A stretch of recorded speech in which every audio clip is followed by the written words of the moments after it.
Let's talk about the books I read in June. Hello my shiny baes, hello my besties. I am filming this at literally 10 p.m. Good for you. I don't know why I thrive at night. I've noticed that about myself. When I'm like doing stuff during the day, I'm filming, I'm editing, I'm reading, doing whatever, I'm like, but then at night I'm like, I'm awake.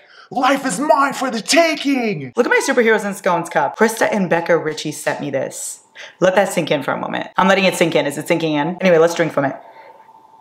The coffee even tastes better. Anyway, you guys know what time it is. It's the first day of July, AKA my birth month, but that's completely besides the point. I think I read 11 books in June. I'm gonna be telling you a little bit about each one with no spoilers, and I'll be telling you what I rated it and my thoughts on it. You guys know the drill. I don't need to explain myself, but if you're new, now you know. Welcome. Welcome to the chaos. Hope you stay a while. So first up this month, I read The Predator by Runix. I had started this last month and I told you guys that I was gonna finish it. I'm sure none of you believed me, but guess what? I love to surprise. I love to be underestimated because I read this shit. I did part of it in audiobook and then part of it paperback because this book is in third person. And so I was having a really hard time getting into it. So I got the audiobook and it was really, really easy for me to listen as I was doing stuff. But then when I got very invested in the book, then I started reading it in paperback format. This entire series is in third person, so beware. It's rough at first, but once I really got into the story, I kind of didn't care anymore that it was third person. So I'm hoping that the next books will be easy for me to read. Anyway, this follows Tristan and Marana, and it's only told from Marana's POV. Sadly, we do not get Tristan's. And basically they're from rival mafia families. So there's like a century-old rivalry going on between Tristan's family and Marana's family. And then they meet because Marana is very good at hacking and computers. And she breaks into Tristan's house to try to get something back that was stolen from her. And then the rivalry proceeds. I will leave you with that. It's fun to have a little bit of mystery going into this book. Like I was enjoying myself trying to figure out what was going on, why there's a rivalry between these families. Obviously, they're the mafia. I shouldn't be shocked that there's rivalry, right? Like they're literally the mafia. There was a little bit of spice, not a lot. It wasn't like an overwhelming amount of spice, but it was enough spice for me. I really enjoyed that. It's dark romance, it's mafia, it is in third person, and sadly you don't get Tristan's POV. Those are my only complaints. But overall, I had a really good time with this book. I rated it 4 stars. I'm doing an entire vlog for the Darkverse series, so I already vlogged this one and I'll be vlogging the rest. I'm very excited for Dante. I think his book is the one that I'm most looking forward to. I'm pretty sure they're all kind of connected. I don't know if you can read one without reading the other. I will let you know my further thoughts as I keep going with the universe, but so far so good. 4 stars. My only complaint is not having Tristan's POV, and it did take me a second to get into it because of the third person, but other than that, I had a lot of fun. The next one I read on my Kindle, it's Reckless by Elsie Silver. This is the next book in the Chestnut Spring series by her. These are all interconnected standalones, so you can read whichever ones you want. I would definitely recommend reading all of them because they're all amazing. My favorite so far has been Flawless, but this one was so good. This follows Theo and Winter. Theo is like a chaotic bull rider, and Winter is a very put together doctor, so they could not be any more different, which was really fun. This is also secret baby trope. They have a one-night stand, and then she gets pregnant, and for a reason that I will not tell you, he doesn't know until later. So it has secret baby, one night stand, a little bit of opposites attract, a little bit of forced proximity as well. Honestly, this book was so sweet. And if you get to the end of the book, you will see a little surprise that yours truly is mentioned in it. Yes, me. You have to get to the end of the book for you to see it. If that doesn't convince you to read it, I don't know what does. I rated this one a 4.5. I adored this book. There's only one thing that really annoyed me, and it was kind of the reasoning why the secret baby was a secret. I don't know how to explain it without spoiling anything, so I'm not gonna say it, but it made no sense to me. It was kind of just like thrown in there for the secret baby to make sense, but I didn't like it. I don't know how to explain it without spoiling anything, but I loved Winter's character and I loved Theo's character. I loved Theo a little more than Winter, I will say. In the other books, I loved the girls more than the guys, but in this one, I loved Theo more than I loved Winter, which also kind of threw me off, but I enjoyed the book nonetheless. The spice was immaculate. The story was so fun. I flew through it. I was in a reading slump, but I still ate this book up. So if you're in a reading slump, I would say the Chestnut Spring series is very good for that. It goes Flawless, Heartless, Powerless, and then Reckless. The order of my favorites so far has been Flawless at number 1. Then I would say Heartless, then Reckless, and then Powerless. But regardless, they're all like 4 to 5 stars. And the entire series is also dual POV. We love to fucking see it. And in the beginning of every chapter, there's also like little texts, which I think is something so fun thrown in the books. I don't know why I love like text or emails in books. I don't know why, like I eat it up. I don't love text or emails in real life, but in books I'm like, yes, love this series, yeehaw, you know? Save a horse, ride a cowboy, howdy. This next one I listened to, and that's Carrie Soto is Back by Taylor Jenkins Reid. I also vlogged this one, I'm pretty sure. You're gonna be very shocked by this explanation, but are you ready? This book follows Carrie Soto. And it's almost like she's back. It's about tennis. Carrie Soto is a tennis star and she has since retired, but now somebody is about to beat her record. So she decides that she wants to come back and defend that title. And that is basically what this book is. Now listen, I enjoyed it, I did, but it was so much tennis for me. Like, I thought it was gonna have tennis in the book. Like obviously the book is about tennis, I get that. But the amount of tennis terms and the amount of time Taylor Jenkins Reid spent talking about tennis, I would have rather had character development. I would have rather learned more about Carrie, about her family, about her relationship, than for every single second for you to be telling me about tennis, you know? That would be the only thing I didn't love about this book, but that's on me because obviously the book's about tennis. Like what did I fucking expect? You know what I mean? Like they tell you this book is about tennis and I'm like, whoa, so much tennis. Like, yeah, you dumb bitch. It literally is right there in front of your face. I feel like I could play tennis at this point. Like, I read Carrie Soto's Back. I know how to play tennis. Anyway, 4.25. I enjoyed it. It's definitely an amazing listen. I love all of Taylor Jenkins Reid's books in audiobook form. Like, every single time her narrators slay. It's most of the time Julia Whalen, and I love her. So, 4.25. Then I read the paperback of this next one, and it's The Gay Best Friend by Nicholas Didomizio. Look at this cover. I literally wanted to read this because I met this author at Summer Sizzle, and he was so fucking nice that I was like, I want to read your book immediately, sir. This book follows Dominic, and it's told from his POV, and basically he is best friends with this couple. They're about to get married. Like, he's best friends with the guy, but he's also best friends with the girl. And when there are bachelor parties and bachelorette parties happening for this wedding, he kind of gets thrown in the middle of this relationship. And then there's also romance between him and one of the guy's friends. His name is Bucky. And I remember I was like, oh, Bucky Barnes, Winter Soldier. He's not like Winter Soldier. I don't know why I thought that. Don't listen to me. Anyway, I really liked this book. I rated it 3.5. It wasn't my favorite because I feel like it focused a lot on the friends and not enough on Dominic. Like, I wanted to get to know him and Bucky and their relationship and them as individuals rather than getting to know their couple friends who the bachelor and bachelorette parties are about, because I didn't like them at all. Like, I liked Dominic so much and I liked Bucky, but I didn't like the friends. And since this book was so focused on the friends, it kind of just pissed me off. So that's why I rated it 3.5. But I'm pretty sure that's this author's like debut novel. And as a debut, I think it was very good. It was very fun. It was very funny. I remember several times I was cackling. And I like to see Dominic kind of standing up for himself and becoming his own person. But I do wish it wasn't so focused on the friends, because them I did not like. 3.5. Definitely a fun read, and I will be reading more by this author once he comes out with more books. Next up, I read this one on my Kindle, but of course I have the paperback, Do Not Disturb, Frida McFadden.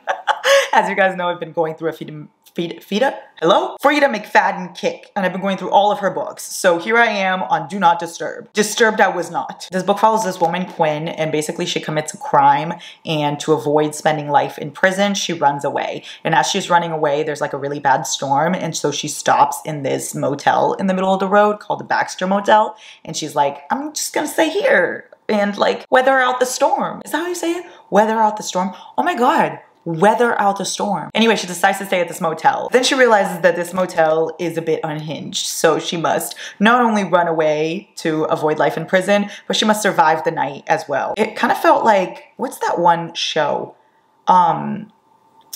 Bates Motel? It felt like that. I rated this 2 stars. I didn't love it. And by I didn't love it, I mean I didn't like it at all. I feel like I read Frida McFadden's best books already, so now I'm kind of just going downhill. But I think that's my fault because I'm reading her older ones now, whereas I started with the newer ones. So obviously I'm going to enjoy those more, you know? But just in general, I didn't like the twists. I didn't like kind of any of the characters. They pretty much all pissed me off. I didn't care what happened to them. I'm the kind of person that if I'm not obsessed with the characters, like if I'm not invested, I don't care what happens to you. And then at that point, the book is just whatever to me, because if I don't care about what happens to you, then why am I reading it? 2 stars. Then I randomly picked up this book on my Kindle. It's called Don't Let Her Stay. My first book by this author, and it was a thriller, and this kept me up all night, y'all. Like, I had chills reading this book. If you want a book to piss you off, This is the one. It basically follows this woman, Joanne, and she is married with like a 2-month-old kid, and she kind of lives in a secluded house with her husband and the baby.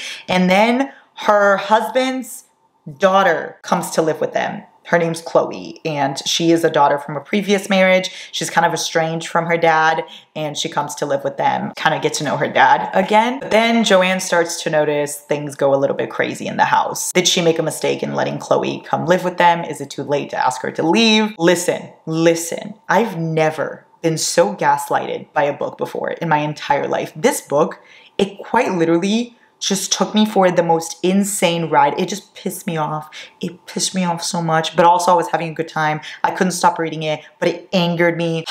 I can't in good conscience recommend this to you, but also if you want to read it, I understand. But it will gaslight you. It will. And every character will piss you off. Every single one. I rated it 3.75. It was one of those that I will never forget. But I was so angry that I could not possibly rate it a 4. I was gaslighted the entire book, but I couldn't stop. So, me, hi, I'm the problem, it's me. Then I read Done and Dusted by Lila Sage. I was still a little bit in my cowboy yeehaw era, so I decided to pick this up. This book follows Emmy and Luke, and it's dual POV, and it's set in a small town. Emmy comes back after a long time to the small town, and she runs into the bar owner, Luke, who happens to be her brother's best friend. So she kind of grew up with him, and he's like the bad boy in the town, and she's a little bit of the good girl, and obviously it's forbidden, off limits, because he is the brother's best friend.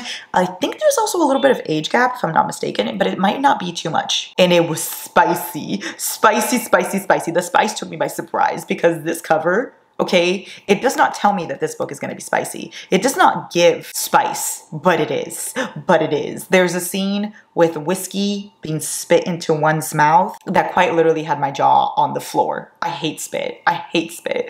But I liked that scene. It's going to be a series. I'm very much looking forward to the other couples in the series. Here's what happened with me in this book. Let me explain. I was having a marvelous time, right? Ruining everything. But then I met the other characters in the book, and all of a sudden I wasn't as invested in Emmy and Luke anymore, because I met Emmy's best friend and Emmy's brother. They're gonna have a book, and theirs is like enemies to lovers, hardcore. I can already feel their hatred, and it's also gonna be best friend's brother too. I'm gonna eat it up. He's also a single dad. So yeah, I was kind of focused on them and forgot that Emmy and Luke were in the book, and it's their book. So that's why I rated it 4 stars, because I got a little sidetracked. Also, her name is Clementine. Her name is Clementine, like the fruit. Like the fruit. Why is her name Clementine? She also rides horses, and her last name is Ryder. That's a little bit too cheesy for me. I'm sorry. But I had a good time, 4 stars. I'm excited for the next books in the series. This next one I read on my Kindle. It's Minks by Sophie Lark. This book follows Ramses and Blake. One thing about this book is I love the names. I love the name Blake. I don't know why. I just have not read many books with the name Blake, and definitely not Ramses either. So I enjoyed how unique that was, but not too unique where it's the point of like Clementine, you know? Anyway, completely besides the point. So Ramses is like this billionaire hotshot. He has everything he possibly could ever want, but then he spies Blake, and he's like, I want her. But Blake is an escort, and she has different clients. However, he wants to be her only client. So this book is very spicy. It's very like power couple. It's definitely very out there. Let me just say that. The different things that are in here, the different spicy scenes. Wow. You know, meow meow, bitch. It definitely gave me the vibe of like Pretty Woman, but make both of them insanely rich and make it very, very smutty. I had so much fun with this book. It explored things I never knew I needed exploring. Should I try to meow? Do you think I should meow? Meow. Why are you the way that you are? Meow. Meow. I hate so much about the things that you choose to be. Anyway, what was I saying? I rated it 4 stars. I had so much fun. I love Sophie Lark. I love her writing. I think it definitely explores fun things, but also it gets a little deep as well. So search up trigger warnings. I loved it. 4 stars. Then I read The Summer Broken Rules, K.L. Walter. I paperback read this one. This one follows Meredith, and it is told from her POV. And basically she loses her sister a little while ago, and she kind of shuts down from life. And now it's summer, and she is going to Martha's Vineyard with her family like she always does, and she kind of wants to really live and get back into the world. And they're going to Martha's Vineyard not just for a regular family time, but they're also going for a wedding. Her cousin's getting married, and she meets one of the groomsmen. So there's romance between both of them. There's also a lot of family dynamic. You get to know Meredith so well. You get to know her sister, even though she's not in the book. You still get to know her through like the other characters. It's really fun because they're all playing a game of assassin, which is kind of like you have this little water gun and then you all have a little name and it tells you who you have to metaphorically kill, and then you have to do that throughout the weekend. It's very fun. I honestly felt like I was at Martha's Vineyard with this family and like I was part of Meredith's life. Am I? No. I had so much fun, but also there are like deeper topics in it because obviously her sister passed away, so you do get to see Meredith kind of navigating through that. But the romance was so fun. It's not YA, I don't think, but it's closed doors, so you don't get to see any spice, which I really enjoyed. I kind of needed that fluffy read after Minks. It was just fun. It's honestly just a perfect, fun rom-com read. I would highly, highly recommend. And if you love Taylor Swift, as you should, there's a lot of Taylor Swift mentions in it too. 4.5. I didn't expect myself to love this as much as I did, but wow. It truly just felt like a Taylor Swift song. Like it felt like Hey Steven meets Paper Rings, meets Invisible String, meets I Think He Knows, all put together. And if that doesn't convince you to read it, I don't know what will. Then I read Boyfriend Candidate by Ashley Winstead. I'm pretty sure I wanted to read this just because the cover looked so cute. Like, look at it. It's adorable. I'm so happy to have this in my shelf. This book follows Alexis and Logan, but it's only told from her POV. And she is like this shy librarian that doesn't really step out of her comfort zone until one night she is out at a bar and she wants to have a one-night stand, and that's when she meets Logan. However, that hookup goes public when pictures of them end up on the internet. Not pictures of them, just like pictures of them walking around. I realized how I made that scene. Pictures of them walking out of the hotel room get put on the internet. She doesn't understand why until she notices that Logan is a candidate for mayor? No. What is it for? Governor. Governor of Texas. He's running for that. And she didn't know. And now all of a sudden they have to pretend to date so that his candidacy doesn't get thrown out the window because of his one-night stand. And that is definitely out of her comfort zone. I had a really good time with this book. I would rate it 3.5. It was definitely a slow burn. I didn't expect it to be a slow burn, but it was. And if there wasn't so much miscommunication, I definitely would have rated it higher. The miscommunication kind of threw me off. It was all over the book. That really, really angered me. I wanted less of that and more of everything else, but it was really good. I definitely liked the topics discussed in it. I loved the writing. I loved Logan. I loved Alexis. I liked all the characters throughout the book as well. I will be reading more by Ashley Winstead. This was my first book by her, but it will not be my last.